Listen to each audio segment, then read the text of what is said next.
And oh well. Maybe I can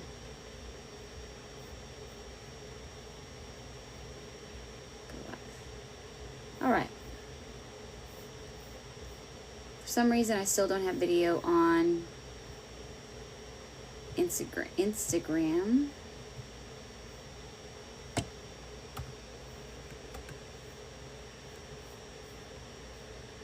But it says I'm live, so I guess you'll just hear my voice. Listen to the sound of my voice. Alright.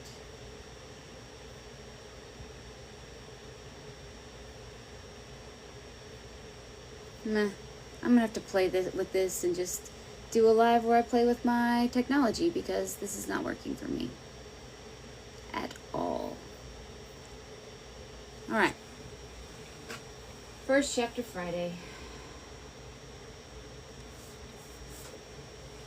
Darcy Coates. She's one of my favorite authors. She writes good horror stories. So we're going to read The House Next Door. Chapter 1. I live next to a haunted house. It doesn't bother me too much. Most of the time, the Marwick residence is quiet, dormant, and nothing more than a 2-story stack of old lichen-coated stones, sash windows, and dying vines behind my fence. The house is charming in its own way. It would have looked magnificent when it was new, before the porch's paint began to peel and the shingles fell askew. Still, even washing the cobweb-framed windows and reviving the long-dead yard would go a long way toward restoring its former dignity. Most of my neighbors try to avoid the house. They don't look at it. They don't talk about it. Some actually cross the street when they need to pass it. I don't have that option. Only a thin picket fence divides my yard from Marwick's. I stare at its back twice a week when I hang out my laundry, and its front every morning when I water my yard.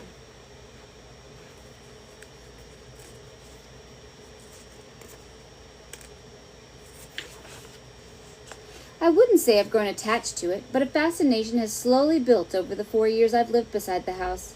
It's like an odd character at a formal dinner.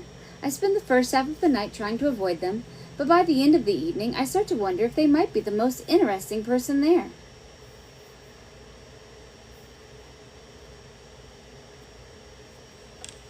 I don't know who built it or why, but the house looks nothing like the suburban homes surrounding it, and maybe that's a good thing. I have known it's haunted for a while.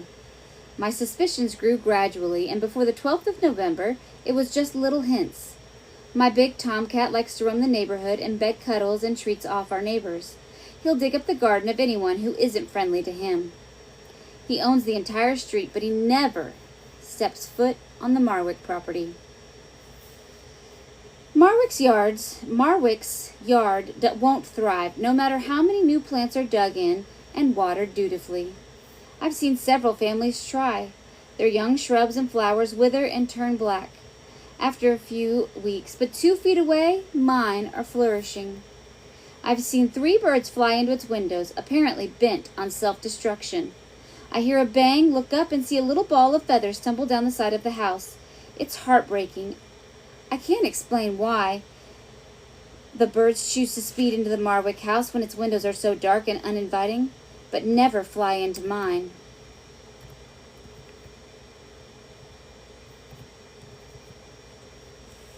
All of those things together grew into a steady wariness of the property, or perhaps the wariness existed the day I moved in beside it, and that was what made me notice all of the small, strange occurrences.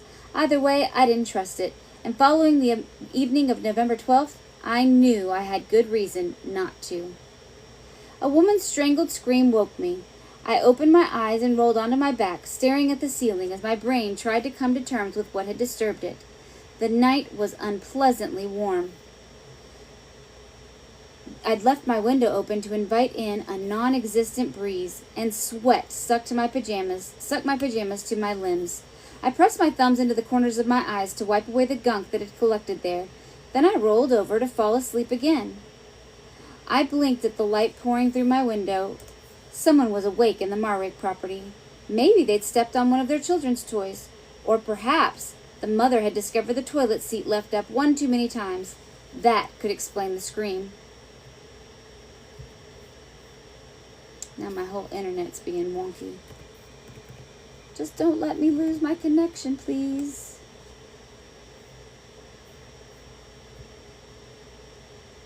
Awesome. Well, whatever. Hopefully I'm still on.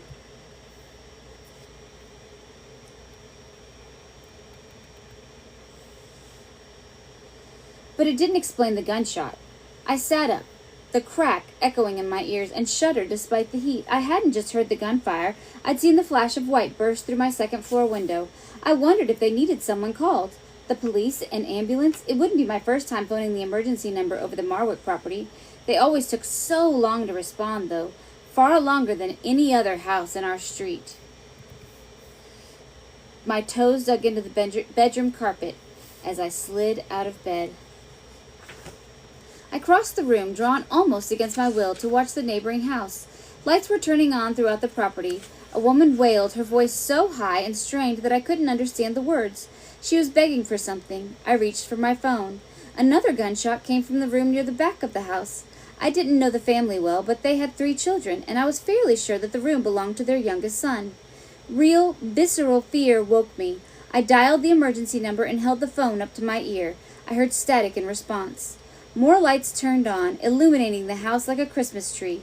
A man ran past a window, his form a silhouette behind the curtains. He was carrying a child in one arm and a gun in the other. A woman followed closely. I could hear her words then. "Leave it! Leave it, John! You can't hit it!" A child's cries rang through the stillness. The voice rose into a deafening shriek that drowned out the mother's.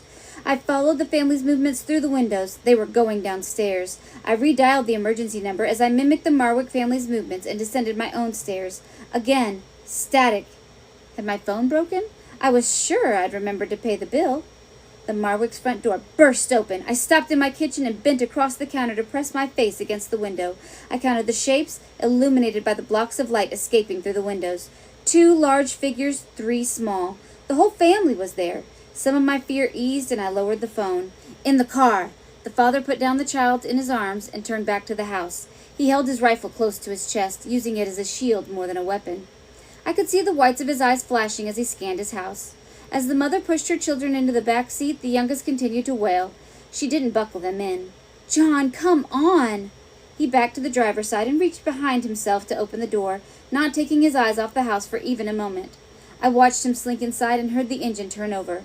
Tires screamed on the driveway as the car pulled out, then rocketed down the street, its trajectory so erratic that I was sure he was still watching the building over his shoulder.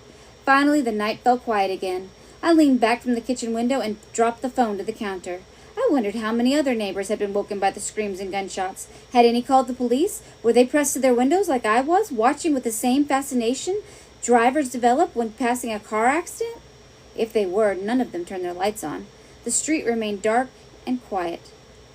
I waited in the kitchen for another few minutes, then turned and climbed the stairs.